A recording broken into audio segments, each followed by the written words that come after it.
And I'm Tim Gibson, and I'm going to talk to you about how to change a furnace filter. Now, the first thing you want to do if your HVAC unit is running, to change the filter, it's usually easier if we go ahead and turn it off. Whether you're running in heating mode or cooling mode, it's going to continue to run for about a minute until it finishes cycling through.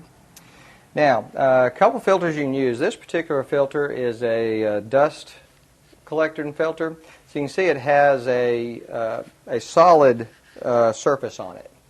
Now, the typical filters you have your fiberglass filters that are blue.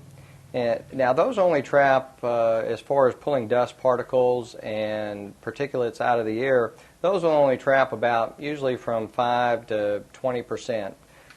These high efficiency filters can actually pull up to about 80 or 90% of your dust out of the air. So they're very good to use.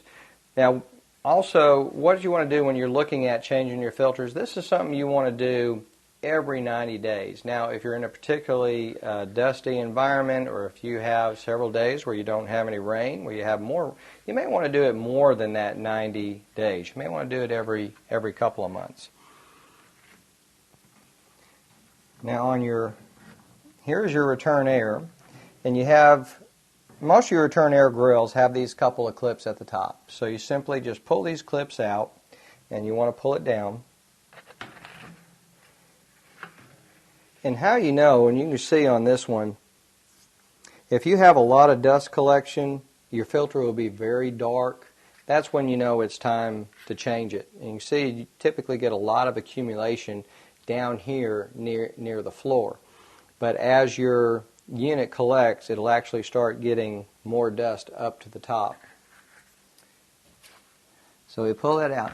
Now, a very important thing to check, on the side of your filter you have an arrow here. It says airflow. So you want to make sure that you point that arrow back towards your ducting and into the wall. And you want to push it in place.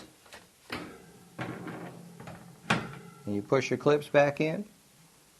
And that's all there is to it. So you can go back to your control unit, turn it back on. And I'm Tim Gibson, and that's how you change a furnace filter.